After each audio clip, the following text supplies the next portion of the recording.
بسم اللہ الرحمن الرحیم الحمد للہ رب العالمین والصلاة والسلام علی اشرف الانبیاء وسید المرسلین اما بعد رب اشرح لی صدری ویسر لی امری واحلل عقدۃ من لسانی یفقہوا قولی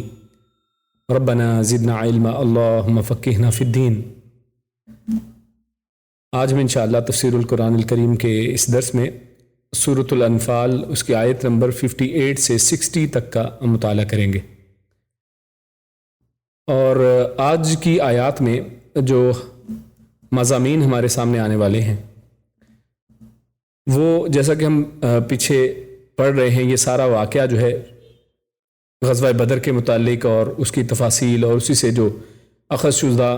جو نصیحتیں ہیں اللہ رب العزت وہ فرما رہے ہیں۔ تو آج کا ہمارا جو درس ہے اور اس کے موضوعات بھی اسی سے متعلقہ ہیں اصل میں۔ تو اس میں سب سے پہلا جو موضوع ہے وہ دشمن کی عہد شکنی کے احکام کو جس میں ذکر کیا جائے گا کہ اگر دشمن عہد شکنی کر لے یا اس کا اندیشہ ہو تو ایک مسلمان قوم کو کیا کرنا چاہیے،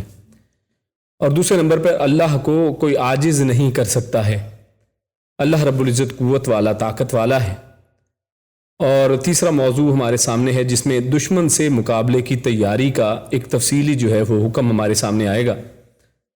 اور اسی کے ضمن میں اللہ کے راستے میں جو خرچ کرنا ہے خصوصاً جہاد کی مد میں اور اسی میدان جنگ کے حوالے سے، تو اس اللہ کے راستے میں جو فی سبیل اللہ خرچ ہے، انفاق ہے، اس کا ثمرہ کیا ہے، اس کا کیا پھل ایک مومن کو ملتا ہے، وہ ہم تفصیل سے جانیں گے۔ تو آج کے درس کا آغاز کرتے ہیں سب سے پہلے قرآن مجید کی تلاوت اور اس کے لفظ بلفظ ترجمے سے۔ اللہ رب العزت ارشاد فرماتا ہے،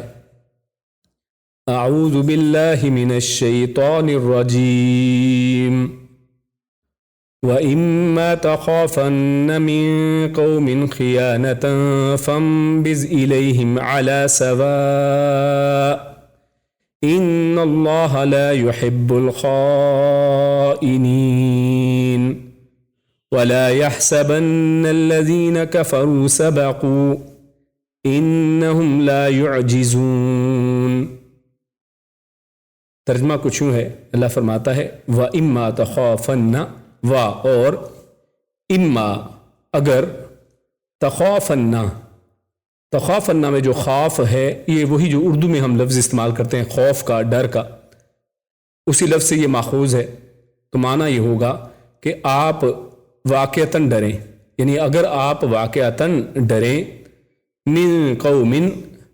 من سے، قوم کسی قوم، خیانتاً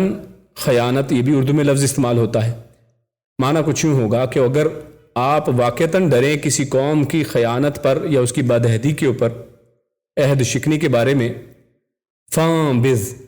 تو فانبذ یہاں پر جو ہے فا یہ تو کے معنی میں ہے، اور نبذ جو لفظ ہوتا ہے اس کا مطلب ہوتا ہے پھینک دینا،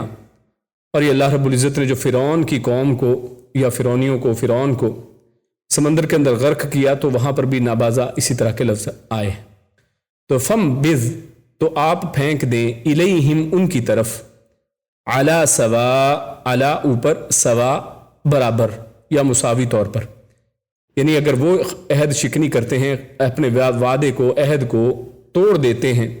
تو آپ بھی ان کے ساتھ پھر اسی انداز میں معاملہ کریں، جس کی تفصیل ہم انشاءاللہ آگے جانیں گے۔ ان اللہ، ان بے شک اللہ، اللہ لا یحب نہیں وہ محبت کرتا، حب میں بھی وہی حب اردو میں بھی لفظ استعمال کرتے ہیں، حب رسول تو یہی محبت کا لفظ آتا ہے، تو یہ وہی ہے، لا یحب نہیں وہ پسند کرتا، الخائنین خائن خیانت کرنے والا، اور یہاں پر اس کی جمع ہے خائنین، تو اللہ رب العزت سب خیانت کرنے والوں کو، یعنی کسی بھی طرح کی خیانت کرنے والوں کو اللہ پسند نہیں کرتا۔ وَلَا يَحْسَبَنَّ، اور لا نہ، يَحْسَبَنَّ یہاں پر حاسبہ جو ہے یہ اردو میں ہم حساب کرنا، اپنے جائزہ لینا، گمان کرنا، تو وہی معنی ہے وَلَا يَحْسَبَنَّ اور ہرگز نہ گمان کریں، الَّذِينَ وہ لوگ جو، کفروا جن سب نے کفر کیا، سبقوا یہ یعنی سبقت لے جانا، جیسے اردو میں ہم لفظ استعمال کرتے ہیں، یعنی آگے بڑھ جانا، نکل جانا، تو اسی لفظ کو یہاں پر استعمال کیا گیا ہے کہ کافر یہ گمان نہ کریں کہ سابقو کہ وہ آگے نکل گئے، یعنی بچ گئے ہیں، وہ نکل گئے ہیں اس میدان جہاد سے بچ کے. انہم بے شک وہ سب لا یعجزون، لا نہیں، یعجزون میں عین جیم زا جو زا ہے یہ عاجز کرنے کے معنی میں ہے، یعنی عاجز کرنا، کسی شخص کو یعنی قابو میں کر لینا، کسی کو اپنے کنٹرول میں کر لینا، اور وہ شخص عاجز آ جاتا ہے، کسی دوسرے کے کنٹرول میں آ جائے، اس کی طاقت کے نیچے آ جائے. تو اللہ رب العزت جو ہے وہ اس کو کوئی عاجز نہیں کر سکتا ہے. لا یوجزون، نہیں وہ سب عاجز کر سکتے اللہ کو. تو یہ 2 آیتیں ہم نے آپ کے سامنے تلاوت کی ہیں، ان کا ترجمہ آپ کے سامنے رکھا. اب اس کی جو کچھ تفصیل ہے اس کی طرف چلتے ہیں. یہاں پر اللہ رب العزت نے ایک مومن اور کافر قوم کے درمیان میں جو عہد و پیمان بعض اوقات ہوتے ہیں، معاہدات ہو جاتے ہیں، بعض اوقات جنگ بندی کا معاہدہ ہوتا ہے. جیسا کہ آپ سب جانتے ہیں کہ رسول اللہ صلی اللہ علیہ وسلم کے مدنی دور میں مکہ والوں سے صلح ہوئی اور جنگ بندی کا 10 سال کے لیے معاہدہ ہو گیا کہ 10 سال جو ہے آپس میں ایک دوسرے سے جنگ نہیں کی جائے گی. تو اس طرح کے تمام معاہدے جو ہیں ان کے حوالے سے یہاں پر اس کے احکامات ذکر کیے گئے ہیں. اور اللہ رب العزت نے یہاں پر ارشاد فرمایا ہے کہ اگر آپ خیانت کا خوف محسوس کریں، اگر آپ عہد شکنی کا آپ کو ڈر ہو، اور اللہ رب العزت نے یہاں پر مسلمانوں کے لیے کسی صورت میں بھی عہد کو توڑنے کا اصل میں یعنی ایک عمومی جو حکم ہے عہد کے توڑنے کے حوالے سے، آپ جانتے ہیں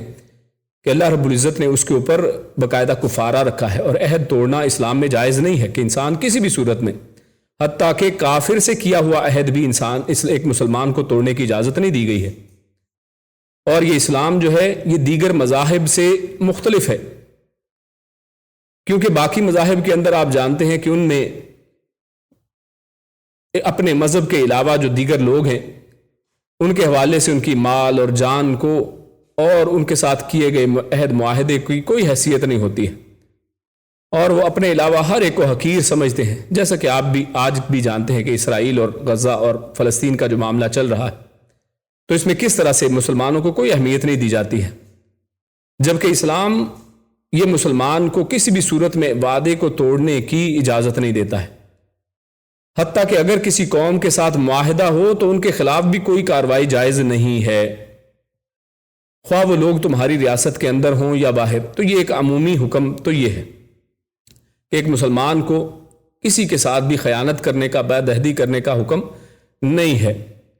لیکن یہاں پر آگے یہ فرمایا گیا ہے کہ اگر تمہیں کوئی ڈر ہو کہ دشمن یا تمہارے مخالف جو قوم ہے وہ کسی طرح سے بد عہدی کر دے گی، تب اس صورت میں دشمن کی جو عہد شکنی ہے اور اس پر مسلمانوں کے جو رد عمل ہو سکتے ہیں، وہ اس کی 2 صورتیں وہ علماء نے قرآن و سنت سے بیان کی ہیں، اور اس میں سے ایک کا یہاں پر ذکر ہے. تو یہاں پر اللہ رب العزت نے فرمایا فَمْبِزْ إِلَيْهِمْ عَلَى سَوَاءٍ، تو یہ اصل میں دونوں ہی کو اس کو کور کرتا ہے یہ لفظ جو ہے کہ آپ بھی ان کے مساوی طور پر پھینکیں، یعنی آپ کا وار یا آپ کا جو حربہ جو ہے آپ کیا کریں گے، آپ کا ایکشن کیسا ہونا چاہیے، یہ اصل میں انہی کے اوپر ہے، انہی کے برابری میں ہونا چاہیے، آپ بھی ویسا ہی کریں. اور اس حوالے سے جو 2 صورتیں ہم نے آپ کے سامنے آپ کو کہا کہ اس میں 2 صورتیں ہیں، تو ان میں پہلی صورت یہ ہے جس کا یہاں پر خصوصاً واضح طور پر تذکرہ ہے کہ اگر آپ کو دھوکے کا خطرہ یا خوف محسوس ہو، یا کچھ آثار اس طرف اشارہ کریں کہ جو کفار ہیں یہ آپ سے دھوکہ کریں گے، اور عہد توڑنے یا دھوکہ دینے کا خطرہ جو ہے بالکل واضح ہو جائے، آپ کو لگے کہ ہاں اب یہ آپ کو جو سپائز ہیں، آپ کے جو جاسوس ہیں، یا کسی طریقے سے آپ تک خبر پہنچتی ہے کہ جناب یہ لوگ آپ کے ساتھ دھوکہ کرنا چاہتے ہیں اور آپ کے ساتھ جو کیا ہوا وعدہ ہے اس کو توڑنا چاہ رہے ہیں، اور اس کے آثار نظر آ رہے ہیں لیکن ابھی وعدہ ٹوٹا نہیں ہے، صرف آثار ہوں، صرف خطرہ محسوس ہو، تو یہ وہ پہلی صورت ہے دشمن کی عہد شکنی کے حوالے سے کہ صرف خطرہ محسوس ہو رہا ہے.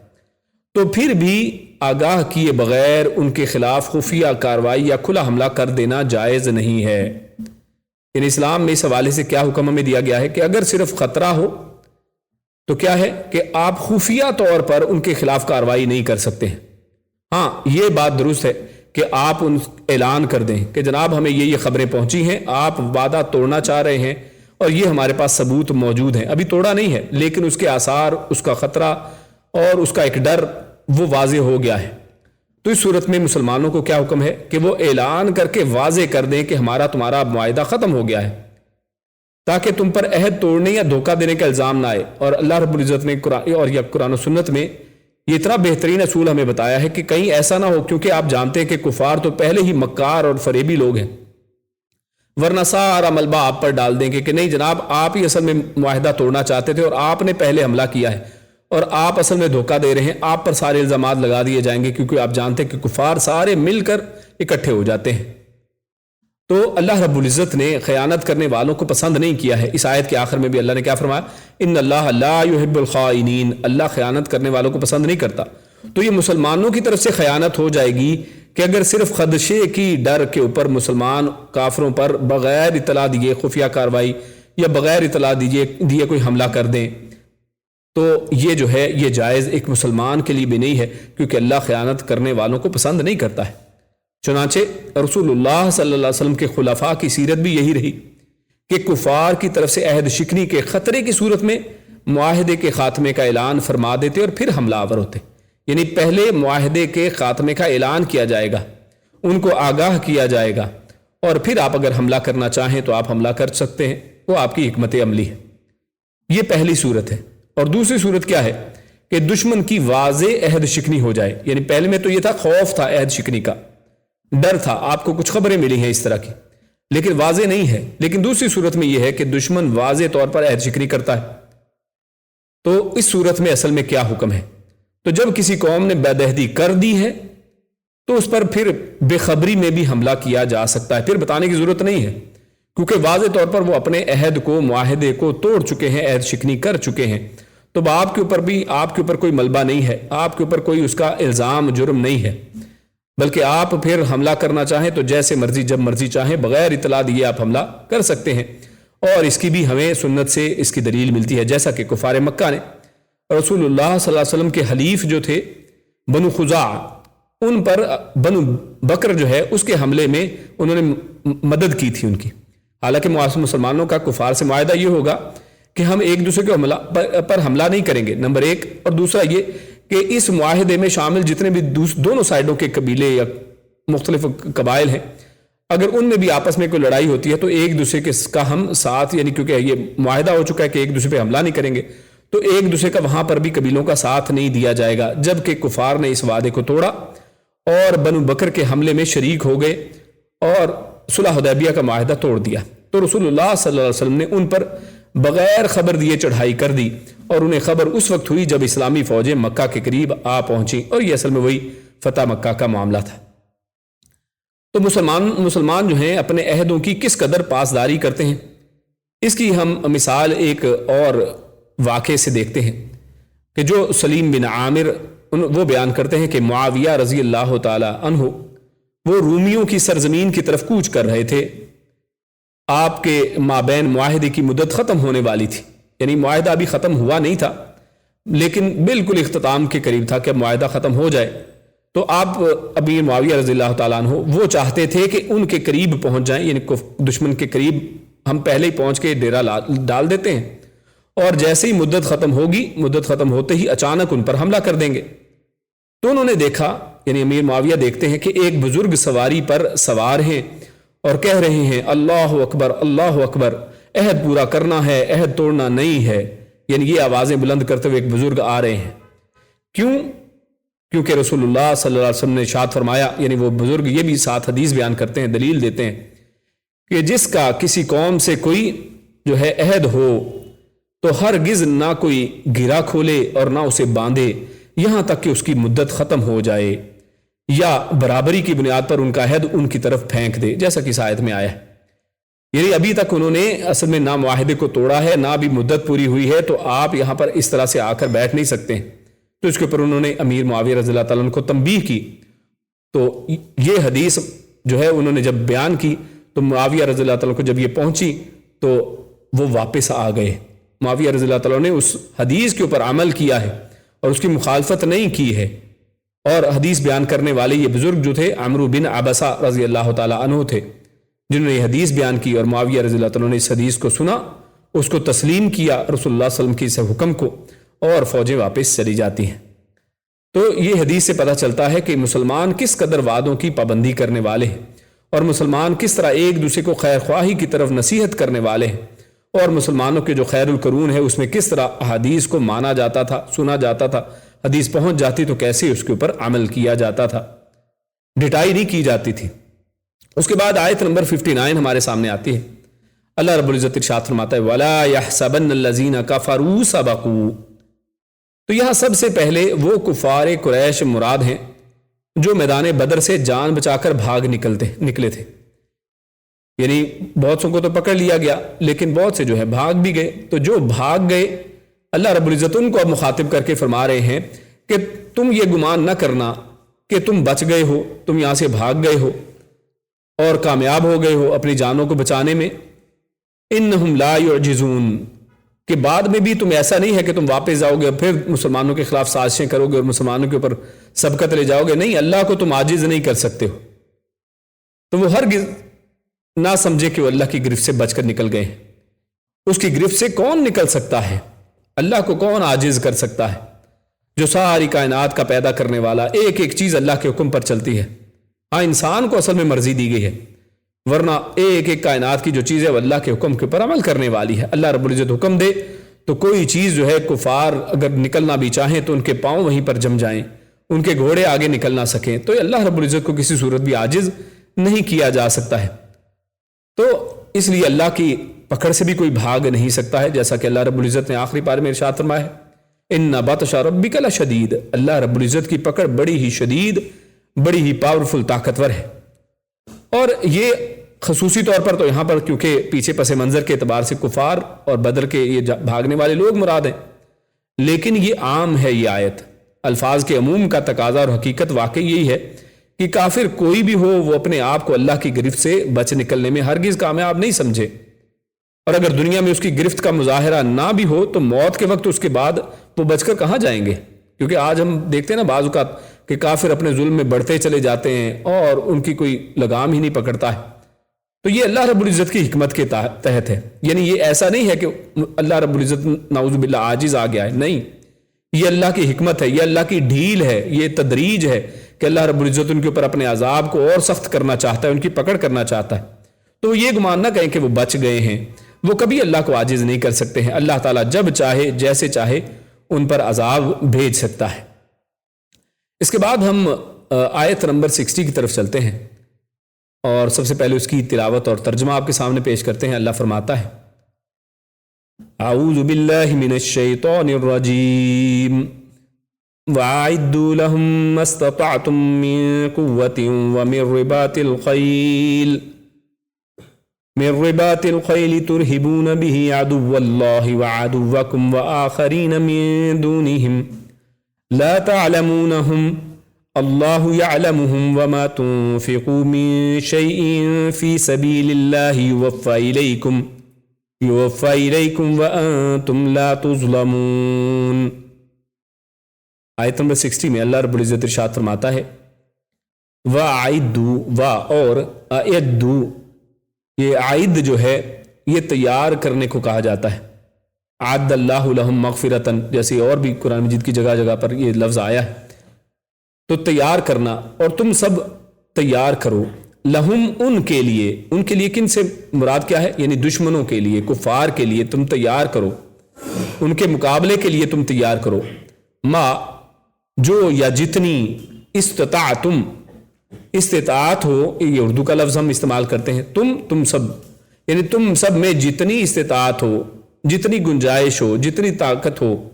اس کے مطابق تم سب جو ہے وہ تیار رکھو، تیار کرو، من قوتن، قوت میں سے،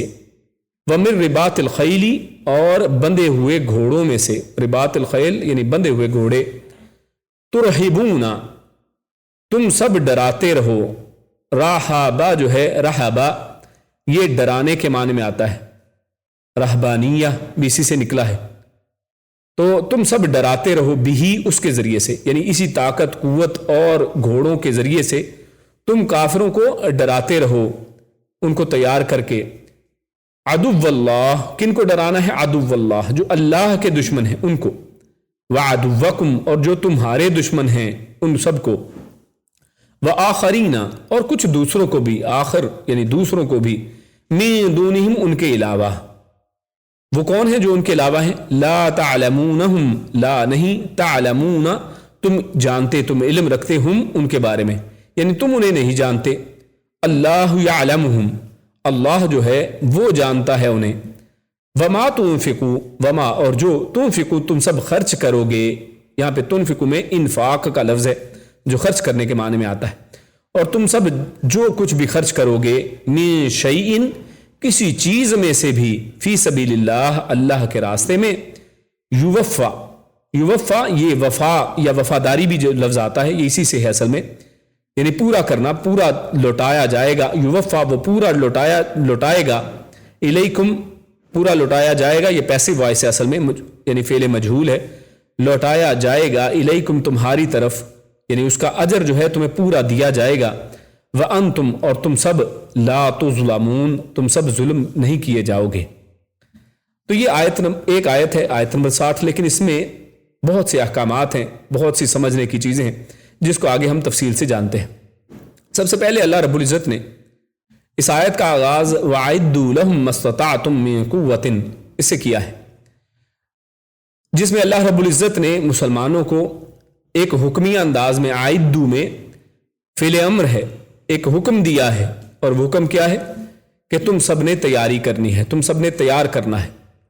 کن کے لیے؟ لہم، ان سب دشمنوں کے لیے، ان کے مقابلے کے لیے. اور کس طرح سے؟ مستطاعتم، اپنی استطاعت کے مطابق. اور کیا کرنا ہے؟ تیار کیا کرنا ہے؟ من قوت و من رباط الخیل. تو یہ من قوت میں جو قوتن ہے یہ نکرہ ہے پہلی بات، اور نکرہ وسعت کی طرف دلالت کرتا ہے، یعنی ہر طرح کی قوت. اور یہاں پر من اس کے ساتھ لا گیا، من قوتن، قوت میں سے کوئی بھی، یعنی کسی بھی طرح کی قوت والی کوئی چیز ہو تو سب اس میں شامل ہیں. یعنی یہ من جو ہے یہ عموم کی طرف اشارہ کر رہا، یعنی کوئی بھی قوت ہو تو سب کی سب جو ہیں اس کی طرف اللہ رب العزت رہنمائی کر رہا ہے، اس کی طرف ہمیں آرڈر دے رہا ہے، حکم دے رہا ہے کہ تم اس کی تیاری کرو. ہر قسم کی قوت خواہ جو بھی ہو، تاکہ اس میں وہ تمام چیزیں آ جائیں جو جنگ میں قوت کا ذریعہ بن سکتی ہیں. تو یہ من قوتن کہہ کے ہر چیز کو اس میں شامل کر دیا گیا ہے. اب اس کی تفصیل آگے ہم دیکھتے ہیں. اور اس حوالے سے ایک بڑا ہی زبردست نقطہ جو ہے مفسر بیان کرتے ہیں، وہ کہتے ہیں مستطاعتم، اللہ نے یہاں پر تمہاری استطاعت کے مطابق کہا ہے. اگر ہم اسلام کے بنیادی ارکان کے اوپر غور کریں تو اللہ رب العزت نے اسلام کی بنیاد 5 رکنوں پر رکھی ہے، جس میں شہادتین ہے، اللہ اور اس کے رسول کی شہادت دینا. اس کے بعد اسی طرح نماز قائم کرنا ہے، روزے رکھنا ہے، حج کرنا ہے، زکوٰۃ دینا ہے. اگر ان سب کا اندازہ لگایا جائے تو ہر چیز کو اللہ رب العزت نے ایک کاؤنٹیبل، یعنی کچھ چیزیں بتائی ہیں کہ آپ ایک اللہ کی عبادت کریں اور اس کے جو رسول ہیں رسول اللہ صلی اللہ علیہ وسلم محمد رسول اللہ، ان کو اللہ کا رسول اور اس کا بندہ سمجھے. یہ پہلی چیز ہو گئی. تو اس میں واضح اور ایک بالکل پوری ٹو دا پوائنٹ بات ہے. نماز کتنی پڑھنی ہے؟ اللہ نے بتایا کہ 5 نمازیں تم پر فرض کی ہیں، یعنی اس کے اندر ایک لمٹ لگا دی کہ تمہیں کتنا کام کرنا ہے، اتنا. یہ نہیں کہ نہیں ان لمیٹڈ تم نے پڑھنا ہے. اس طرح روزے رکھنے ہیں تو ان لمیٹڈ نہیں کہے، بلکہ اس کے اندر لمٹ لگا دی کہ تمہارے اوپر فرض جو روزے ہیں وہ کیا ہیں، وہ صرف اتنے ہیں کہ جو اللہ رب العزت نے رمضان میں اور استطاعت کے مطابق رکھے ہیں، جو بیمار نہ ہو اور جو اسی طرح سفر میں نہ ہو وغیرہ وغیرہ. اور اسی طرح آگے زکوٰۃ ہے تو جو اس کی استطاعت رکھتا ہے اس کے اوپر ایک لمیٹڈ نمبر ہے، 2.5% صرف. اور اس طرح عشر وغیرہ کے احکامات بھی ہیں. اور اسی طرح حج ہے تو استطاعت والے پر زندگی میں 1 دفعہ حج کرنا فرض ہے، یہاں پر بھی 1 کی گنتی ہے. لیکن اس جہاد کے حوالے سے دیکھیے، قتال کے حوالے سے، جنگ کی تیاری کے حوالے سے اللہ رب العزت نے یہ قوت اختیار کرنے میں کوئی لمٹ نہیں لگائی ہے، بلکہ مستطاعتم کا لفظ یہاں پر اختیار کیا ہے کہ کوئی تحدید نہیں، بلکہ اس کو استطاعت کے ساتھ جوڑ دیا ہے کہ جتنی تمہاری طاقت ہے اتنا کرو، جتنا کر سکتے ہو کرتے چلے جاؤ. یعنی اس میں ہر ممکن کوشش انسان کو کرنی چاہیے کہ جو کر سکتا ہو اتنا ضرور کرے. اور ہر شخص کو اپنی استطاعت کا، ہر قبیلے کو، ہر قوم کو، ہر ملک کو اپنی استطاعت کے بارے میں علم ہے، تو اس کو اپنی استطاعت کے مطابق کرنا چاہیے. یہ اس کا حکم اللہ نے دیا ہے. اب یہ قوت جو ہے جس کو حاصل کرنا ہے اپنی استطاعت کے مطابق،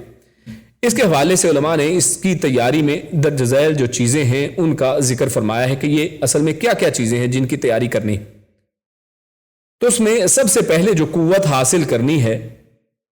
جس کے بغیر کوئی بھی قوت فائدہ مند نہیں ہے، چاہے انسان کے پاس دنیا کی ساری طاقت آ جائے، دنیا کا سارا اسلحہ آ جائے، دنیا کے سارے میزائل اور ٹیکنالوجی آ جائے، اس کے بغیر کوئی کسی کام کی نہیں ہے۔ وہ کیا ہے؟ وہ ایمان کی قوت ہے۔ سب سے پہلی قوت جس کو اختیار کرنا ہے، جس کو تیار کرنا ہے اپنے آپ کو کے اندر، جو سب سے پہلی چیز آپ سے شروع ہوتی ہے، اور وہ ایمان کی قوت ہے۔ کوئی بھی مادی قوت ایمانی قوت کے بغیر بے فائدہ ہے۔ اگر انسان موحد نہیں ہے، توحید پرست نہیں ہے،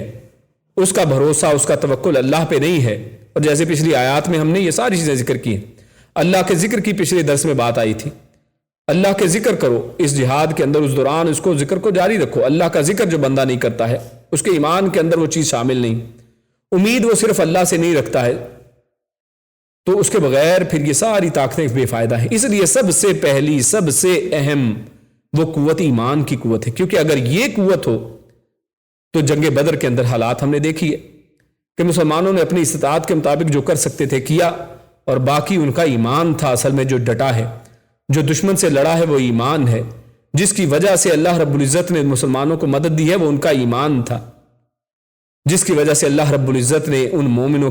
کے ساتھ جو ہے اللہ رب العزت نے فرشتوں کے ساتھ ان کی مدد کی، اور 5000 فرشتوں کی مدد اور بھی کرنے کا اللہ رب العزت نے وعدہ کیا۔ تو یہ سب کے پیچھے کیا تھا؟ ایمان۔ اگر ایمان نہیں ہے اور صرف آپ کو ٹیکنالوجی کے اوپر بھروسہ ہے تو یہ سب بیکار، سب بے فائدہ ہے۔ تو سب سے پہلی جو چیز تیاری ہے وہ ایمانی تیاری کی بات ہے، انسان ایک اچھا مومن بنے۔ دوسرے نمبر پر یہ بہت ہی اہم ہے، یہ ہے نفسیاتی قوت، یعنی انسان کے اندر ایک ایمان کی غیرت ہو کہ ہم مسلمان ہیں،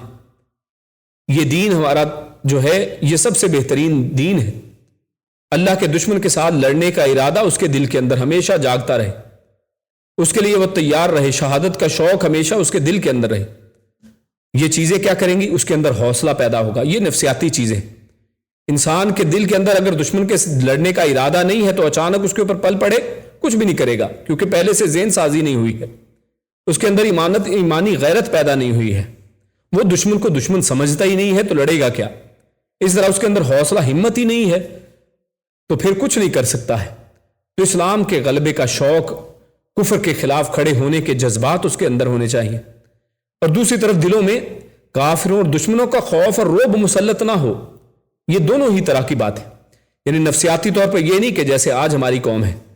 کہ ہر وقت دشمن سے مرعوب رہتی ہے، دشمن کا خوف ہر وقت طاری ہے، کافر ناراض نہ ہو جائیں، دشمن سے ڈرتے رہتے ہیں، ان کا روب، ان کی ٹیکنالوجی، ان کے سارے آئرن ڈوم کا جو روب اور دبدبہ ہے وہ ہمارے ذہنوں میں ڈال دیا گیا ہے، گھسیڑ دیا گیا ہے۔ تو یہ بھی اصل میں نفسیاتی قوت کے کو زنگ لگانے والی چیز اور اس کو ختم کرنے والی چیز ہے۔ اور اسی طرح نہ ہی مسلمان دنیا داری میں اتنا مگن ہو کہ دشمن کے خلاف تیاری کا اسے احساس تک نہ ہو، اور یہ ہمارے سب کے ساتھ ہے، اس میں ہم پوری مسلمان امت عام ہے کہ دنیا داری میں اتنے پڑ گئے ہیں، دنیا دنیا دنیا، ہم نے یہ کرنا ہے، ابھی ہم نے یہ حاصل کرنا ہے، ابھی تو ہم نے اپنا کیریئر بنانا ہے، جس کی وجہ سے دشمن، اس کا احساس بھی نہیں ہے کہ دشمن کون ہے، کون دشمن، یعنی دشمن کا پتہ ہی نہیں ہمیں کہ دشمن ہے کون، یہ تو سب دوست ہیں، ان سب کے ساتھ تو بنا کے رکھنی ہے، اس کا احساس ہی نہیں ہے۔ اور اسی طرح نہ یہ علم ہو کہ مجھے دشمن کے خلاف تیاری کا کوئی حکم ملا ہے، قرآن و سنت سے بالکل آری، قرآن پڑھا ہی نہیں کبھی، حدیث کبھی پڑھی نہیں ہے کہ اللہ کے نبی نے کیسے تیاریاں کی ہیں، اللہ کیسے حکم دے رہا ہے۔ تو یہ سب نفسیاتی باتیں ہیں کہ انسان ذہنی طور پر، نفسیاتی طور پر اس چیزوں کے لیے تیار ہو۔ یہ ایمانی اور روحانی اور نفسیاتی تیاری نہ صرف آج مفقود ہوتی چلی جا رہی ہے، بلکہ باقاعدہ پلاننگ کے تحت ان کی طرف توجہ اور کوششوں کو روکنے اور ختم کرنے کی کوششیں جو ہیں وہ آپ جانتے ہیں کہ داخلی طور پر، خارجی طور پر، بین الاقوامی اثرات کے طور پر ہر جگہ پر یہ مسلط کیا جا رہا ہے کہ مسلمان جو ہیں اس کی طرف سوچ ہی نہ سکیں، باقاعدہ پلاننگ کی جاتی ہے۔ بلکہ ایک مومن جانے انجانے میں اپنے کیریئر بلڈنگ کے چکر میں، بہتر مستقبل اور دنیاوی ترقی کے مواقع کے نام پر کیا کرتا ہے؟ دشمن ملکوں میں جاتا ہے، ان کو خدمات پیش کرتا ہے، پڑھا لکھا اور اس کے بعد خدمات دشمن کو پیش کی، دشمن کی مدد اور قوت اور صلاحیت کو بڑھانے میں مددگار ثابت ہوا۔ کتنی ٹیکنالوجیاں، کتنی چیزیں، کتنے ہی پروگرام ہیں یہ کفار کے کہ جس کے اندر مسلمانوں کے جناب بہت زبردست ہاتھ ہے، جنہوں نے ادھر جا کر مسلمانوں کے خلاف اور مسلمانوں کو مارنے کے لیے ٹیکنالوجی بنانے میں مدد کی ہے۔ ہاں یہ اور بات ہے کہ وہاں پر انسان جائے اور سیکھ کر واپس آ جائے اور اس کو مسلمانوں کے لیے استعمال کرے تو یہ ایک اور بات ہے، یہ تو درست ہے بالکل، بلکہ اسی کا حکم ہے کہ یہ انسان تیاری کر لے۔ حتیٰ کہ ایک مسلمان انہی کافروں کی ترجمانی اور حمایت کرنے لگتا ہے۔ یعنی نارملی یہ کیا ہوتا ہے کہ یہاں سے جب لوگ جاتے ہیں، حتیٰ کہ فوجوں میں سے لوگ بھیجے جاتے ہیں جناب مشترکہ مشقیں کرنے کے لیے دوسرے ملکوں میں، یا وہاں پر جاتے ہیں جناب کچھ سال رہتے ہیں، ان کا مذہب، ان کا معاشرہ، ان کی جو ہے وہ ہر چیز کو سیکھتے ہیں اور انہی کے رنگ میں رنگ جاتے ہیں، پھر بعد میں انہی کی ترجمانی کرتے ہیں، انہی کی حمایت کرتے ہیں اور ان کے معاشرے، ان کی ترقی اور تیاری سے مروب ہو کر بزدل ہو جاتے ہیں۔ صرف فوجی کی بات نہیں کر رہا، یعنی عام بات، وہ تو ایسے ایک مثال دی، وہ بھی شامل ہے۔ اور ہم عام بندہ، عام انسان جو ترقی کے نام پر، اپنی جو ہے مستقبل کے نام پر دوسرے ملکوں میں جاتے ہیں اور پھر ان کی ترقی سے، ان کی تیاری سے مرعوب ہوتے ہیں، ان کا روح دبدبہ ہم پر آ جاتا ہے اور یہ سب کیا کرتا ہے؟ ہمیں بزدل بنا دیتا ہے۔ یعنی انجام کیا ہوا؟ بزدلی۔ اور یہ ہے اصل میں نفسیاتی قوت کا خاتمہ۔ اور دوسری طرف خود مسلمانوں کے اندر بھی یہی حال ہے۔ خود مسلمانوں میں بعض گروہ ایسے ہیں کہ جن کی دعوت جہاد سے خالی ہے، بلکہ خالی کیا، وہ جہاد سے روکتے بھی ہیں کہ اس کا نام نہ لیں، صرف دعوت کریں، صرف تبلیغ کریں، اچھے اچھے پیارے پیارے میٹھے میٹھے بھائی، اور گوشہ نشینی کی ترغیب دیتے ہیں، صوفیت کی ترغیب، جس کے اندر کوئی جناب کسی کو پتہ بھی نہیں توڑنا، آپ نے کوئی تیلا بھی نہیں توڑنا، اور اس طرح کی ترغیب دی جاتی ہے جو جہاد سے بالکل دور کرنے والی ہے۔ یہ نفسیاتی تیاری کے ساری خلاف چیزیں۔ اس کے بعد جو تیسری جو علماء نے ذکر کی ہے وہ ہے عقلی قوت کی تیاری۔ عقلی قوت یعنی کافر کے خلاف منصوبہ سازی انسان کرے، تیار رہے ہر وقت۔ یہ نہیں کہ بھی ہمارے سر پہ جب پڑے گی تو تب ہم دیکھیں گے کیا ہوگا، پہلے سے منصوبہ سازی ہو انسان کی، جنگی حکمت عملی ہو، اس کو انسان سیکھے، جنگی علوم کو سیکھے، وارفیئر کے کیا ٹیکٹکس نئے ایجاد ہو رہے ہیں ان کو سیکھے، اسلحہ سازی اس کی تعلیم لے۔ یہ عقلی قوت ہے، اپنی عقلوں کو استعمال کر کے اپنے علم کو، اپنی ٹیکنالوجی کو اس کو سیکھے اور ان کے استعمال کی پھر تربیت بھی لے۔ اگر کسی اور نے ایجاد کر لیا، چلو کرتے ہم خود تو وہ تو زیادہ اچھا تھا، لیکن نہیں تو چلو جس نے تیار کر لیا اب اس کے استعمال کو تو کم از کم سیکھیں، وہ تو ہمارے پاس ہو، اور ان اسلحوں کو کیسے بنانا ہے اس کی تربیت انسان لے لے۔ تو یہ ساری اس کے اندر عقلی قوت کے اندر اس طرح کی اور بھی باتیں کی جا سکتی ہیں۔ اسی طرح جسمانی قوت یہ بھی اس کے اندر آتی ہے کہ انسان یہ نہ ہو کہ بالکل نحیف ہے اور روزے رکھ کے اور جناب وہ صرف یعنی کہہ لیں کہ وہ صرف اپنے لیے صرف عبادت کے لیے اس طرح مخصوص ہو جاتا ہے کہ جس کا اللہ نے حکم نہیں دیا ہے، بے جا اپنے اوپر مشقت جیسے صوفی کرتے ہیں اس طرح کرتا ہے، بلکہ وہ جسم کو اپنے طاقتور کرے، انسان ایکسرسائز کرے، انسان کا جسم اس طرح کا نہ ہو کہ جناب وہ اسلحے کو اٹھا ہی نہیں سکتا ہے اور جسمانی طور پر وہ اسلحے کو چلانے کے قابل ہی نہیں ہے۔ دشمن کے ساتھ لڑنے کے حوالے سے جو ٹیکٹکس ہیں، جو مارشل آرٹس ہیں، اس طرح جو اسلحہ چلانے کی تربیت ہے، وہ جسم اس کا اس قابل ہی نہیں کہ وہ کر سکے، ان چیزوں کو اٹھا سکے، اتنا وزن بوجھ اٹھا کر دور تک چل سکے۔ تو لہٰذا یہ جو جسمانی طاقت ہے یہ بھی اسی طرح بہت اہم ہے۔ اور پھر اسی طرح جو آخری جو چیز ہے وہ اسلحے اور ٹیکنالوجی کی قوت، من قوت، ان میں اللہ کے نبی صلی اللہ علیہ وسلم نے بھی اس کی طرف اشارہ کیا ہے کہ ہر طرح کے وسائل اسلحے کے اعتبار سے، ٹیکنالوجی کے اعتبار سے وہ انسان، یعنی یہ جو مادی جو چیز ہے، یعنی پہلے جو چیزیں کی وہ ایک مومن کے اپنے اعتبار سے تھی، اب یہ مادی اعتبار سے کہ اس انسان اسلحہ اور ٹیکنالوجی کی قوت کو حاصل کرے۔ ہر طرح کے وسائل، اسلحہ اور ذرائع جو دشمن کی حرکت پر نظر رکھنے، اس سے بچاؤ، اس حملے کے لیے استعمال کیے جا سکتے ہیں، ہر طرح سے ان کو حاصل کرے، جتنی اس کی استطاعت ہے اس کی کوشش بھرپور کرے۔ نبی اکرم صلی اللہ علیہ وسلم نے ارشاد فرمایا، اور یہ بڑا زبردست قول ہے، اللہ کے نبی کا ارشاد ہے کہ ایک تیر کے سبب اللہ تعالیٰ 3 آدمیوں کو جنت میں داخل کرے گا، یعنی ایک تیر لیکن 3 آدمی جنت میں جا رہے ہیں۔ نمبر 1، ثواب کی نیت سے اس کے بنانے والے کو، کہ جس نے تیر اس لیے نہیں بنایا ہے صرف دنیا کے اوپر اپنا ٹیکنالوجی کا روب بنانے کے لیے، دکھاوے کے لیے، صرف دکھانے کے لیے، بلکہ ثواب کی نیت سے کہ اس کو اللہ کے دشمنوں کے خلاف جہاد کے میں استعمال کیا جائے گا، تو اس کے بنانے والے کو ثواب ہوتا ہے، دوسرا چلانے والے کو، اور ترکش سے نکال کر دینے والے کو، یعنی جو پہنچاتا ہے وہ سامان، یا پھر اسی طرح جو اس کے لیے پیسہ خرچ کرتا ہے تو وہ اس میں شامل ہے۔ یعنی 3 بندے، ایک جس نے بنایا، ایک جس نے پہنچایا، اور تیسرا ایک جس نے چلایا۔ تو یہ 3 لوگ اس حدیث میں اللہ کے نبی نے ذکر کیے ہیں جن کو ایک تیر سے فائدہ ہو رہا ہے۔ عقبہ بن عامر رضی اللہ تعالیٰ عنہ بیان کرتے ہیں کہ میں نے رسول اللہ صلی اللہ علیہ وسلم سے سنا، آپ نے یہ آیت تلاوت کی، یہی جو آیت ہم پڑھ رہے ہیں، وَعِدُّوا لَهُم مَّا اسْتَطَعْتُم مِّن قُوَّةٍ، اور فرمایا اللہ کے نبی نے کہ الا ان القوۃ الرمی الا ان القوۃ الرمی الا ان القوۃ الرمی، 3 دفعہ فرمایا کہ یاد رکھو بے شک قوت جو ہے وہ رمی میں ہے، بے شک قوت جو ہے وہ رمی کے اندر رکھی ہے، اور یہ صحیح مسلم کی حدیث ہے۔ اور رمی کس کو کہتے ہیں آپ جانتے ہیں، رمی جمرات کرنا یعنی پتھر پھینکنا جیسے، تو رمی کا اصل لفظ تو ہے پھینکنا، لیکن عموماً یہ جو رمی کا لفظ ہے یہ تیر اندازی کے لیے استعمال کیا جاتا ہے۔ رمیو یعنی پھینکنا، تیر کو پھینکنا، تیر کو کیونکہ آپ جانتے ہیں کہ اس کی کمان کو کھینچ کر تیر کو دور پھینکا جاتا ہے۔ اور اللہ کے نبی صلی اللہ علیہ وسلم کے حوالے سے آپ جانتے ہیں، اللہ کے نبی صلی اللہ علیہ وسلم کا فرمان ہے خود اپنے بارے میں کہ میں عرب کا سب سے فصیح ترین انسان ہوں، انا افصح العرب، عرب کے سب سے فصیح زبان بولنے والے اللہ کے نبی ہیں۔ تو لہٰذا دیکھیے انہوں نے کیسے لفظ استعمال کیے ہیں کہ بے شک جو قوت ہے وہ رمی کے اندر ہے، ایک لفظ کہہ دیا اور آخر دن تک، قیامت کے قائم ہونے تک جو ٹیکنالوجی جتنی ترقی کرے گی اس کے اندر ہر چیز اس رمی کے اندر آ جاتی ہے۔ آج دیکھیے جو اسلحہ ہے اس میں زیادہ تر جو اسلحہ ہے وہ ایسا ہی، بندوق سے گولی چلائیں تو کیسے ہے، وہ دور پھینکی جاتی ہے، میزائل دور پھینکے جاتے ہیں، بام کو پھینکا جاتا ہے، ایٹم بام کو بھی اسی طرح پھینک کر چلایا جاتا ہے۔ یہ ساری زیادہ تر آپ کو ٹیکنالوجی ملیں گی تو ان میں سب میں یہی ایک رمی کا لفظ ہے جو اس کے اندر آتا ہے اور سب کی طرف یہ دلالت کرتا ہے۔ اور اللہ رب العزت نے خود بھی یہ قرآن مجید میں رمی کا لفظ استعمال کیا، وما رمیت اذ رمیت، اور وہاں پر کیا کی پھینکا تھا، مٹی پھینکی تھی۔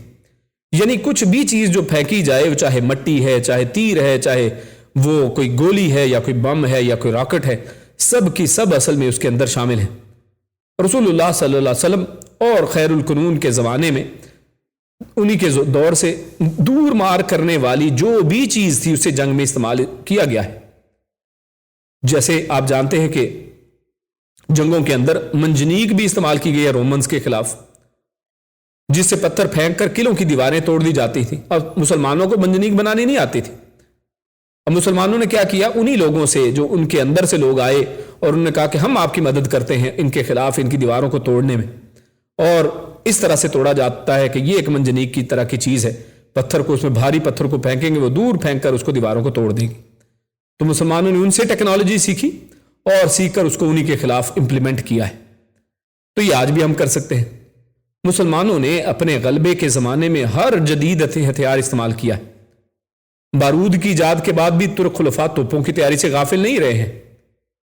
لیکن آج ہم اپنی حالت دیکھیں کہ اس کے بعد مسلمانوں نے اس حکم سے اتنی بے پرواہی کی ہے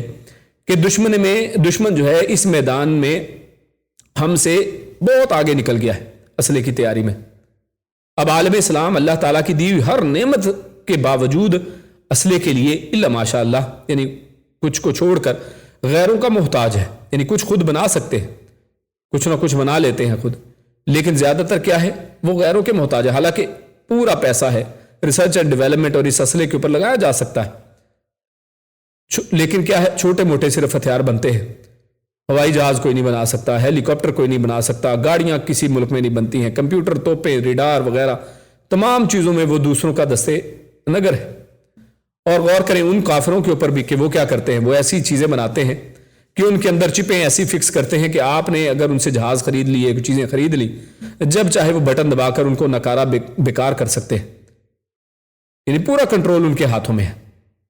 اور اس کا نتیجہ ہمیں پھر کیا نکلتا ہے کہ کفار اسلحہ بیچ کر مسلمانوں کی دولت لوٹ رہے ہیں۔ سب سے پہلا نقصان کہ ہمارے ہی پیسے کے اوپر وہ پلتے ہیں، ہمیں اسلحہ بیچ کر وہ جناب ہمارا پیسہ ہتھیاتے ہیں، ان کے وسائل اور دینی اقدار کو بھی چھین رہے ہیں۔ پھر جناب وہ اس کے اوپر یعنی امپلیمنٹ کرتے ہیں کہ جناب آپ ایسا ایسا کریں، اپنے دین کے اندر سے فلاں فلاں چیزوں کو نکالیں، ہمیں یہ پسند نہیں ہے، ہمیں وہ پسند نہیں ہے۔ اور مسلمانوں کے اقدار کا آپ حال دیکھ لیں کہ آج مسلمان ہو بہو کفار کی، یہود و نصارہ کی، جیسے کہ اللہ کے نبی نے فرمایا تھا، یہ پیشن گوئی کی تھی کہ تم ویسے ہی یہود و نصارہ کی پیروی کرو گے کہ جیسے وہ اگر کسی گو کے بل میں سر دیں گے تم بھی وہاں پہ گھس جاؤ گے۔ تو جب اسی طرح تیسری چیز نتیجہ یہ نکلا ہے کہ جب چاہے ہتھیاروں اور جہازوں کی کمک روک کر بے بس کر دیتے ہیں، یعنی آپ کو رسد نہیں پہنچے گی ٹائم پر، جب آپ کو چیزیں چاہیے وہ نہیں ملیں گی۔ کافروں کو آپ کے مقابلے میں سب کچھ پہنچ رہا ہے، بغیر پوچھے، بغیر پیسے دیے، بغیر کسی پیسے ہوئے ہر چیز کمک پہنچ رہی ہے، جیسے آپ جانتے ہیں آج کل کے حالات۔ اور اگر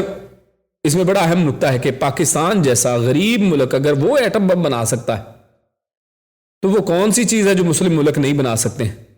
یعنی یہ سب سے دیکھیں نا مشکل اور پرائم قسم کی ٹیکنالوجی ہے، اگر یہ ایک ملک بنا سکتا ہے دوسروں سے سیکھ کے، تو پھر باقی جو اس سے زیادہ طاقتور، زیادہ پیسے والے وہ ملک ہیں تو وہ کیوں نہیں کرتے؟ مگر مسلمانوں کی دین سے بیگانگی ہے اصل میں،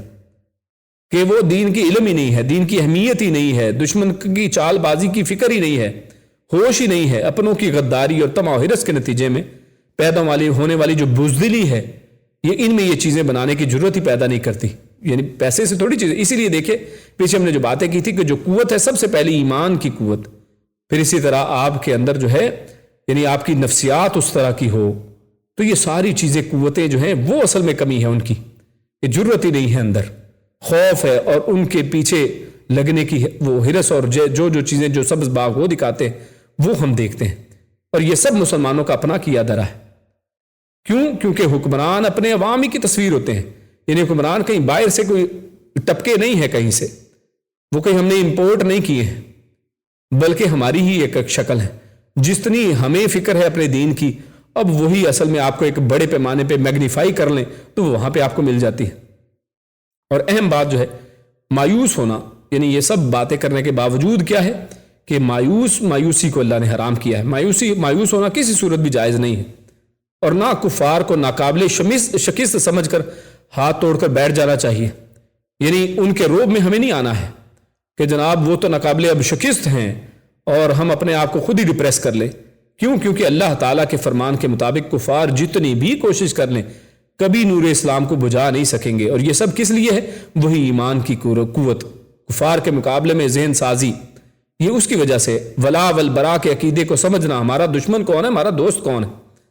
جب یہ نہیں ہوگا تو پھر یہ سارا کچھ ہوگا۔ تو اللہ رب العزت نے کیا فرمایا کہ یریدون لیطفئوا نور اللہ بافواہہم واللہ متم نورہ ولو کرہ الکافرون، کہ وہ چاہتے ہیں کہ اللہ کے نور کو اپنے منہوں کے ساتھ بجھا دیں۔ یعنی اللہ رب العزت ان کی ٹیکنالوجی کی بات ہی نہیں کر رہا، اللہ کہتا ہے کہ وہ تو اپنے منہوں سے بجھانا چاہتے ہیں، اور اللہ اپنے نور کو پورا کرنے والا ہے اگرچہ کافر لوگ ناپسند کریں۔ اور رسول اللہ صلی اللہ علیہ وسلم کا ارشاد ہے کہ یہ دین ہمیشہ قائم رہے گا، مسلمانوں کی ایک جماعت قیامت قائم ہونے تک اس کی خاطر لڑتی رہے گی۔ تو اس لیے امید کی کرن ہے ابھی، اس کا مطلب ہے ضرور ایسی جماعتیں موجود ہیں جو قیامت تک اللہ کے دین کی خاطر لڑتی ہیں اور لڑ رہی ہیں، آج بھی لڑ رہی ہیں۔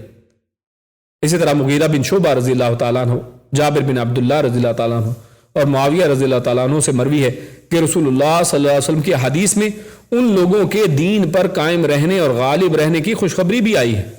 کہ یہی لوگ ہیں جو اصل میں دین پر قائم ہیں اور یہ قائم رہیں گے، اور یہی لوگ اصل میں قیامت کے قریب، یعنی جو اتنے حالات ابھی اور سنگین ہونے والے ہیں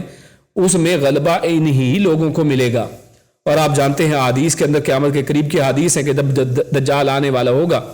مسلمانوں کی فوجیں جو ہیں قسطنطنیہ کے قریب پہنچی ہوں گی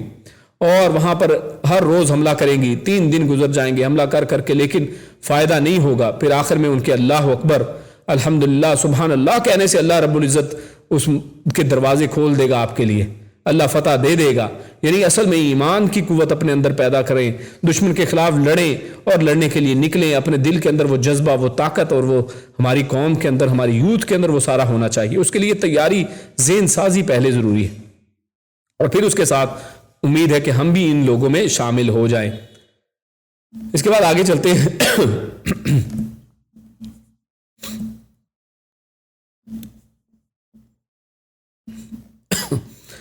وَمِن رِبَاطِ الْخَيْلِ، آگے اللہ نے فرمایا کہ ایک تو قوت آپ نے اکٹھی کرنی ہے اس کو تیار کرنا ہے، اور دوسرا ہے رباط الخیل، یعنی بندھے ہوئے گھوڑے جو ہیں وہ تیار کرنے ہیں۔ تو اس آیت سے جنگ میں گھوڑوں کی اہمیت کی طرف اشارہ ہے، اور اس سے یہ بھی پتہ چلا کہ قیامت تنگ جنگ میں گھوڑوں کی ضرورت اور اہمیت کبھی ختم نہیں ہوگی۔ یعنی ٹیکنالوجی ایک طرف اس کی تیاری کی جائے، لیکن یہ جو گھڑ سواری ہے، جنگ کے لیے گھوڑوں کا تیار کرنا، اور ہمارے مسلمان ملکوں کی فوجوں کے اندر گھوڑوں کی ایک ہے، لیکن یہ اب رسمی طور پر خیر رہ گیا ہے، لیکن گھوڑوں کا بھی ایک پوری یعنی کہہ لیں کہ ایک جماعت رہتی ہے، اور اس کو رہنا چاہیے۔ کیوں کہ جو کام یہ مبارک جانور سر انجام دے سکتا ہے، دنیا کی کوئی چیز نہیں کر سکتی ہے۔ آپ نے یہ حالیہ جنگوں کے اندر دیکھ لیا ہے کہ ٹینکوں کو کس طرح سے تباہ کیا جا سکتے ہیں آسانی کے ساتھ، اور ہر جگہ پہ وہ پہنچ ہی نہیں سکتے ہیں، ہر جگہ پر وہ جا ہی نہیں سکتے ہیں، جبکہ یہ گھوڑا، اس کا سائز، اس کا سٹرکچر، اس کی طاقت، اس کے اندر اللہ نے جو صلاحیت رکھی ہے، اور اس کا جوش و جذبہ جس کے بارے میں اللہ رب العزت نے قرآن مجید کی صورت نازل فرما دی ہے، قرآن مجید کی آیات کے اندر اس کی تعریفیں کی ہیں، تو یہ ایک زبردست چیز ہے، کوئی اور چیز جو ہے ویسا جو ہے مار کے سر انجام نہیں دے سکتی ہے۔ اور اسی وجہ سے عروہ بارکی اور جریر بن عبداللہ رضی اللہ تعالیٰ عنہ رسول اللہ صلی اللہ علیہ وسلم سے بیان کرتے ہیں کہ آپ صلی اللہ علیہ وسلم نے ارشاد فرمایا کہ یہ گھوڑے، ان کی پیشانیوں میں قیامت کے دن تک خیر باندھ دی گئی ہے، اور اجر اور غنیمت ان کے اندر ہے، یعنی ان میں اجر بھی ہے، ان میں خیر بھی اللہ نے ان کی پیشانیوں میں باندھ دی ہے، اور ان میں غنیمت بھی ہے۔ اور آپ جانتے ہیں پہلے ہم اسی سورۃ الانفال کے شروع میں پڑھ آئے کہ ایک گھڑ سوار ہے، اس کو 2 حصے ملتے ہیں، یہ جو انسان حاصل کرتا ہے نا مال غنیمت، اس کے اندر 2 حصے جو ہے وہ گھڑ سوار کو، اور 1 حصہ گھوڑے کے لیے ہوتا ہے۔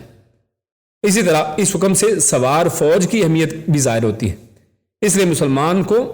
ڈرائیور بھی بننا ہے، پائلٹ بھی بننا ہے، ملاح بھی بننا ہے، بحری مجاہد بھی بننا ہے، تیراک اور غوطہ خور ہونے کے ساتھ ساتھ گھڑ سوار بھی ہونا چاہیے، یعنی گھڑ سواری کی بھی تعلیم لے۔ اور رسول اللہ صلی اللہ علیہ وسلم نے ارشاد فرمایا کہ گھوڑے کے مالک 3 طرح کے لوگ ہوتے ہیں، بڑی زبردست حدیث ہے۔ بعض لوگوں کے لیے وہ باعث اجر و ثواب ہیں، بعضوں کے وہ صرف پردہ ہے، اور بعضوں کے لیے وبال جان ہے۔ یعنی گھوڑوں کے مالک 3 طرح کے ہیں، کچھ کے لیے اجر و ثواب، کچھ کے لیے صرف پردہ، اور کچھ کے لیے وبال جان۔ جس کے لیے گھوڑا اجر و ثواب کا باعث ہے، یہ وہ شخص ہے جو اللہ کے راستے میں جہاد کی نیت سے اسے پالتا ہے، یعنی اگر ایک شخص جہاد کی نیت سے گھوڑے کو پالتا ہے اس کے لیے اجر ہے۔ پھر جہاں خوب چری ہوتی ہے، یعنی یہ جہاں پر خوب چری ہے، یا یہ فرمایا کہ کسی شاداب جگہ اس کی رسی کو خوب لمبی کر کے باندھتا ہے، شاداب جگہ پر جہاں پر وہ چرتا ہے، تاکہ چاروں طرف وہ گھوڑا چر سکے، تو گھوڑا اس کی چری کی جگہ سے یا اس شاداب جگہ سے اپنی رسی میں بندھا ہوا جو کچھ بھی کھاتا پیتا ہے، مالک کو اس کی وجہ سے نیکیاں ملتی ہیں۔ یعنی غور کریں، گھوڑے کے چرنے کے اوپر مالک کو نیکیاں مل رہی، اور اگر وہ گھوڑا اپنی رسی توڑا کر 1 زغن یا 2 زغن لگائے تو اس کی لید اور اس کے قدموں کے نشانوں میں بھی مالک کے لیے نیکیاں ہیں۔ گھوڑے کی لید کے اندر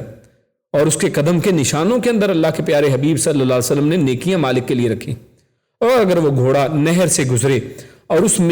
میں سے پانی پی لے تو اگرچہ مالک نے پانی پلانے کا ارادہ نہ بھی کیا ہے، پھر بھی اس سے اسے نیکیاں ملتی ہیں اس کے پانی پینے سے۔ غور کریں، یہ گھوڑا جو ہے اس کا پالنا اور اس کے اندر جو ہے کتنی اللہ رب العزت نے نیکیاں رکھی ہیں۔ تو یہ صحیح بخاری کی حدیث تھی، اور یہ دونوں جو باتیں ہیں قوتن اور رباط الخیل، ان کی تیاری کا جو اللہ نے حکم دیا ہے، اس میں یعنی اس زمانے کے اعتبار سے دیکھے جائے تو خصوصاً یہ جو لفظ کے اعتبار سے دیکھا جائے تو یہ دونوں چیزیں اپنی جگہ پر اہم ہیں، اور اس کے حکم کے اندر جو کچھ بھی قیامت تک آتا ہے وہ سب بھی اس کے اندر شامل ہے۔ جیسے فوجی گاڑیاں ہیں تو گھوڑے کے ساتھ ساتھ گاڑیاں جو ہیں، ٹینک جو ہیں، بختر بند گاڑیاں ہیں، جنگی جہاز ہیں، آبدوزیں ہیں، بحری بیڑے ہیں، جاسوسی کے آلات ہیں، ریڈارز ہیں، اور جو اسی کے اعتبار سے ادارے بنائے جاتے ہیں، اور اسی کے اعلان کے لیے اعلام کے جو ذرائع ہیں، ٹیلی کمیونیکیشن ہے، یہ ساری کی ساری چیزیں سب اس کے اندر قوت اور رباط الخیل کے ضمن میں ہی آتی۔ 2 لفظوں نے ہر چیز کو گھیر رکھا ہے۔ اچھا، اب یہ دونوں کو کرنا کیوں ہے، اس کی تیاری کرنی کیوں ہے؟ اب اس کا ذکر اللہ آگے فرماتے ہیں، ترہبون بہ عدو اللہ وعدوکم، یعنی اس قدر مضبوط تیاری تم نے کرنی ہے کہ اس کے ذریعے اللہ کا دشمن اور تمہارا دشمن اور تمہارے ساتھ کدورت رکھنے والا، تمہارے ساتھ دشمنی رکھنے والا ہر شخص جو ہے تم سے خوف زدہ رہے اور لڑنے کی جرت ہی نہ کر سکے۔ یعنی یہ ہے اس تیاری کا فائدہ کہ اگر انسان تیار ہو تو دشمن کو پھر ضرورت نہیں ہوگی کہ جناب آپ کے ساتھ حملہ، آپ کے ساتھ جو ہے وہ لڑے۔ اور ان واضح دشمنوں میں، کیونکہ آگے اللہ نے کیا فرمایا ہے، وہ آخر یعنی تمہارا دشمن، یعنی جو اللہ کا دشمن ہے اور تمہارا دشمن ہے، اس کے لیے تم نے اس کو یہ ڈرانا ہے ان کے ذریعے۔ تو اس کا مطلب یہ ہوا کہ یہ وہ دشمن کی بات کی جا رہی ہے جس کے بارے میں ہمیں معلوم ہے کہ کون اللہ کا دشمن ہے۔ تمام کافر اللہ کے دشمن ہیں، تمام یہودی عیسائی اللہ کے دشمن ہیں، تمام جو ہیں وہ ایک اللہ کے علاوہ دوسروں کی عبادت کرنے والے جو مشرک ہیں وہ اللہ کے دشمن ہیں۔ یعنی یہ سارے لوگ اور تمام جو ظاہری جو منافق ہیں یہ سب اللہ کے دشمن ہیں، جن کے بارے میں تم جانتے ہو، جن کے بارے میں ہم سب جانتے ہیں، یہ سب اللہ کے دشمن ہیں۔ تو ایک تو یہ اس سے پتہ چلا، اور دوسرا یہ کہ عدو اللہ و عدوکم، اللہ نے فرمایا کہ وہ اللہ کے دشمن ہیں۔ اور یہ کیسے ہو سکتا ہے کہ اللہ کا جو دشمن ہو، جو ہمارا اپنا دشمن ہو، ہم ان کو اپنا دوست بنا لیں، ہم ان کے ساتھ یاریاں کریں اور ہم ان کو اپنا ولی اور مددگار بنا لیں؟ وہ ہماری مدد کیسے کریں گے؟ وہ تو ہمارے دشمن ہیں۔ اور دوسرا اللہ نے فرمایا کہ ایک تو وہ کہ تم ان کے اوپر روب ڈالو جو تمہارے اور اللہ کے دشمن ہیں، دوسرا وآخرین من دونہم، جو ان کے علاوہ ہیں۔ اس سے مراد مسلمانوں کی صفوں میں چھپے ہوئے کفار کے وہ جو منافق اور ایجنٹ ہیں، یہ وہ جو چھپے ہوئے جن کے بارے میں آپ جانتے نہیں ہیں۔ اس لیے آگے اللہ نے کیا فرمایا، لا تعلمونہم اللہ یعلمہم، تم انہیں نہیں جانتے، وہ ان کو جانتا ہے، اللہ ان کو جانتا ہے۔ اور اسی حوالے سے سورۃ توبہ میں بھی اللہ رب العزت نے کیا ارشاد فرمایا، وَمِمَّنْ حَوْلَكُم مِّنَ الْأَعْرَابِ مُنَافِقُونَ وَمِنْ أَهْلِ الْمَدِينَةِ مَرَدُوا عَلَى النِّفَاقِ لَا تَعْلَمُهُمْ نَحْنُ نَعْلَمُهُمْ سَنُعَذِّبُهُمْ مَرَّتَيْنِ ثُمَّ يُرَدُّونَ إِلَىٰ عَذَابٍ عَظِيمٍ۔ اللہ فرماتا ہے اور کچھ تمہارے گرد و پیش والوں میں اور کچھ مدینے والوں میں ایسے منافق ہیں کہ نفاق پر اڑے ہوئے ہیں، آپ ان کو نہیں جانتے، ان کو ہم جانتے ہیں، ہم ان کو دوہری سزا دیں گے، پھر وہ بڑے بھاری عذاب کی طرف بھیجے جائیں گے۔ تو یعنی یہ سارا جو ہے یہ اس سے مراد وہ چھپے ہوئے دشمن جو ہیں وہ مراد ہے۔ علاوہ سے کئی اقوام جو بظاہر اس قوم اس وقت تمہارے خلاف نہیں ہیں، بظاہر وہ ہمارے خلاف نہیں، ہمیں لگتا ہے جناب وہ تو ہمارے ساتھ ہیں، الائز ہیں، مگر موقع پانے پر دل میں تم سے لڑائی کا ارادہ رکھتے ہیں۔ تمہاری مکمل تیاری اور ہر وقت جہاد میں مصروف رہنا سب کو خوف زدہ رکھے گا۔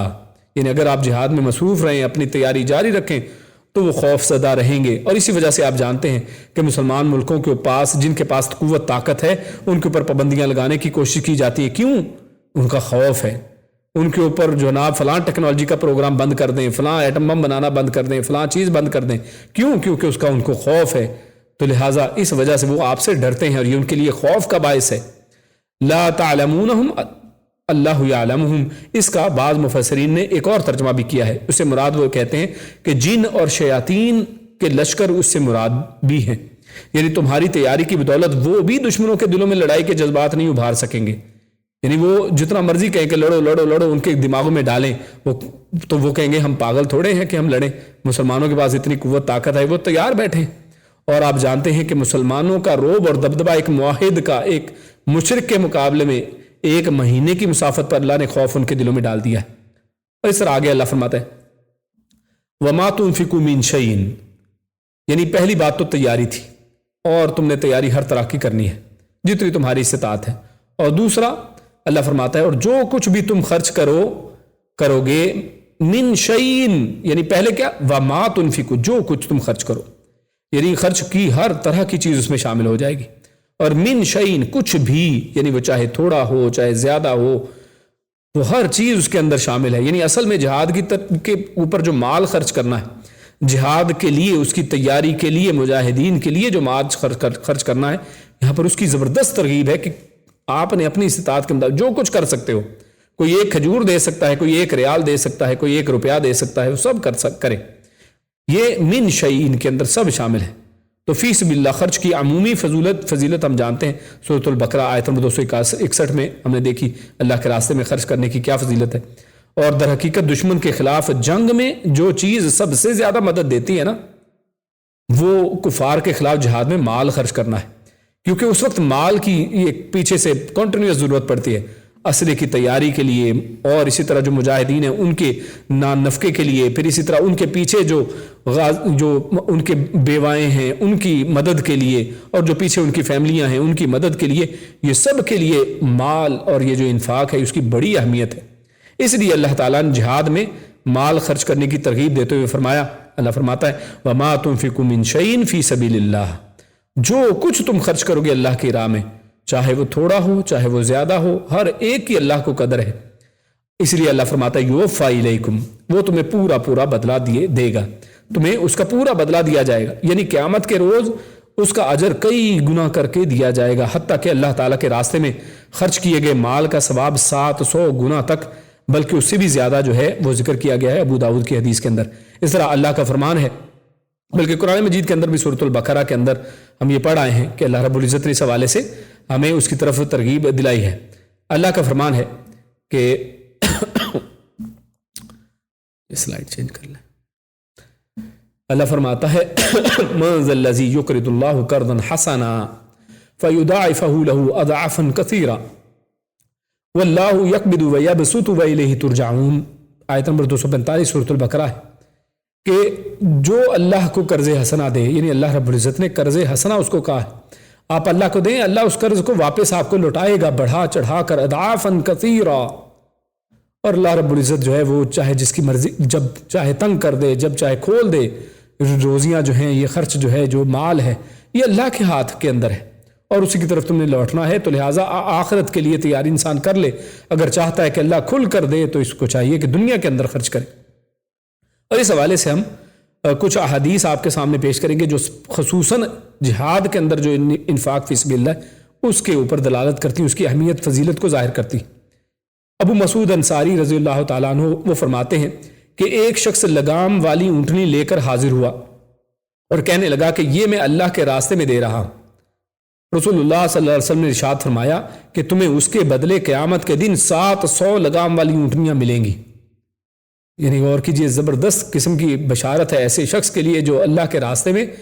کوئی ایک اونٹنی لگام والی دیتا ہے، تو قیامت والے دن یعنی اس کا مفہوم بیان کیا یعنی حدیث کی تشریح میں لوگوں نے کہ اس سے مراد یعنی اس کا اجر ملے گا، یا پھر یہی الفاظ بھی ہو سکتے ہیں کہ اللہ 700 اونٹنیاں اس کو وہاں پر دے دے گا۔ اسی طرح حریم رضی اللہ تعالیٰ عنہ سے روایت ہے کہ حضور اکرم صلی اللہ علیہ وسلم نے ارشاد فرمایا کہ جس نے اللہ کے راستے میں کچھ خرچ کیا وہ ہر دن اس کے میزان میں ڈالا جاتا ہے، یعنی جو کچھ اللہ کے راستے میں خرچ کرے ہر دن وہ ڈالا جاتا ہے اس کے میزان میں، اس میں اتنا اضافہ ہوتا ہے۔ حضور اکرم صلی اللہ علیہ وسلم نے ارشاد فرمایا کہ جو شخص اللہ کے راستے میں مال بھجوا دے اور خود اپنے گھر میں بیٹھا رہے، اب غور کیجیے، ایک تو یہ ہے کہ خود انسان جہاد کے لیے نکلتا ہے، دوسرا یہ ہے کہ خود نہیں نکل سکا لیکن مال بھجواتا ہے اس جہاد اللہ کے راستے میں، تو خود گھر بیٹھا رہے تو ہر درہم پر 700 درہم خرچ کرنے کا اجر ملتا ہے۔ اور جو شخص خود اللہ کے راستے میں جہاد کے لیے نکل کر کچھ خرچ کرے، یعنی دونوں ہی کام کرتا ہے، نکلتا بھی ہے خرچ بھی کرتا ہے، اسے ہر درہم پر 7 لاکھ درہم خرچ کرنے کا اجر ملتا ہے۔ سبحان اللہ۔ پھر حضور اکرم صلی اللہ علیہ وسلم نے یہ آیت پڑھی واللہ یضاعف لمن یشاء، اللہ تعالیٰ جس کے لیے چاہتا ہے بڑھا دیتا ہے۔ اسی طرح حضرت ابو ہریرہ رضی اللہ تعالیٰ عنہ ان سے روایت ہے کہ حضور اکرم صلی اللہ علیہ وسلم نے ارشاد فرمایا کہ جس نے جوڑا اللہ کے راستے میں خرچ کیا، یعنی کسی بھی چیز کا جوڑا، جیسے 2 اونٹ ہوں، 2 گھوڑے ہوں، یا کوئی بھی چیز ہے، تو جوڑے کی شکل میں خرچ کیا تو اسے جنت میں پکارا جائے گا کہ اللہ کے بندو یہ خیر و بھلائی ہے، یعنی اس کا نام لے کر اس کو پکار کر اس کی تکریم کی جائے کہ یہ ہے خیر و بھلائی جو اس نے کی ہے۔ اور صحیح بخاری، مسلم، مسند احمد وغیرہ میں یہ حدیث ہے۔ اسی طرح حضرت ثوبان رضی اللہ تعالیٰ عنہ وہ بیان فرماتے ہیں کہ حضور اکرم صلی اللہ علیہ وسلم نے ارشاد فرمایا کہ خرچ ہونے والے دیناروں میں افضل دینار وہ ہیں جو کوئی شخص اپنے اہل و عیال پر خرچ کرتا ہے، اور وہ دینار ہے جو کوئی مجاہد اپنے جہاد کی سواری پر خرچ کرتا ہے، اور وہ دینار ہے جو آدمی اللہ کے راستے میں اپنے ساتھیوں پر خرچ کرتا ہے۔